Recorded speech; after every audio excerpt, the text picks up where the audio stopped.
একজন স্ট্রাইকারের জন্য কতটা হাহাকার, একজন রোনান সুলিভানের জন্য কতটা অপেক্ষা। দেশের জার্সিতে মাত্র 54 মিনিট খেলেই বুঝিয়ে দিলেন তার পারফরমেন্স। তার দাপুটে পারফরমেন্সে মালদ্বীপে চলমান অনূর্ধ্ব 20 সাফ চ্যাম্পিয়নশিপে দারুণ সূচনা করেছে বাংলাদেশ। বি গ্রুপে নিজেদের প্রথম ম্যাচেই পাকিস্তানকে 2-0 গোলে হারিয়ে সেমিফাইনালের পথে শক্ত অবস্থান তৈরি করেছে লাল সবুজের প্রতিনিধিরা। ম্যাচ শেষে পতাকা হাতে উদযাপন করে রোনান জানিয়ে দেন, সত্যি এদেশের ফুটবলকে বুকে ধারণ করেন তিনি। মালের ন্যাশনাল স্টেডিয়ামে অনুষ্ঠিত ম্যাচে শুরু থেকেই দাপট দেখায় বাংলাদেশ। পুরো প্রথমার্ধে বল দখল ও আক্রমণে এগিয়ে থাকলেও শেষ মুহূর্তের ব্যর্থতায় গোলের দেখা পায়নি দল। ফলে গোলশূন্য সমতায় বিরতিতে যায় দুই দল। তবে দ্বিতীয়ার্ধে বদলে যায় দৃশ্যপট। মাঠে নেমেই আক্রমণের ধার বাড়ায় বাংলাদেশ, আর সেই ধারেই ম্যাচের নায়ক হয়ে ওঠেন প্রবাসী তরুণ ফরওয়ার্ড রোনান সুলিভান। অভিষেক ম্যাচেই জোড়া গোল করে নিজে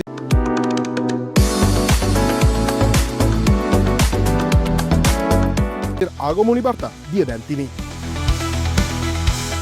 ম্যাচের 54 মিনিটে ডি বক্সের বাইরে থেকে দুর্দান্ত ফ্রি কিকে প্রথম গোল করেন রোনান। তার জোরালো শট সরাসরি জালে জড়িয়ে গেলে উল্লাসে ফেটে পড়ে গ্যালারি। এই গোলেই ম্যাচে এগিয়ে যায় বাংলাদেশ। এরপর সুযোগ তৈরি হলেও ব্যবধান বাড়াতে পারেননি মুর্শিদ আলী। 61 মিনিটে পাকিস্তান একবার বল জালে পাঠালেও ফাউলের কারণে গোলটি বাতিল হয়। এতে কিছুটা স্বস্তি পায় বাংলাদেশ। 67 মিনিটে আবারও জ্বলে ওঠেন রোনান।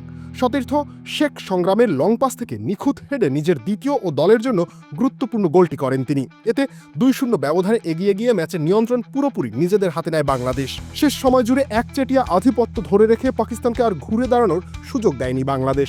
নির্ধারিত সময়ের সঙ্গে যোগ করা অতিরিক্ত সময়েও কোনো হুমকি তৈরি করতে পারেনি প্রতিপক্ষ। এই জয় পূর্ণ 3 পয়েন্ট নিয়ে সেমিফাইনালের পথে অনেকটাই এগিয়ে গেল কোচ মার্ক কক্সের দল। গ্রুপের শেষ ম্যাচে আগামী 28 মার্চ ভারতের মুখোমুখি হবে বাংলাদেশ। এই ম্যাচের ফলে ঠিক করে দেবে গ্রুপ সেরা হওয়ার ভাগ্য। বর্তমান চ্যাম্পিয়ন বাংলাদেশ এবারও শিরোপা ধরে রাখার লক্ষ্যে মাঠে নেমেছে, আর শুরুটা দেখে সেই আশা আরও জোরালোভাবেই জেগে উঠেছে। রবিউল ইসলাম রানী, খেলা 71।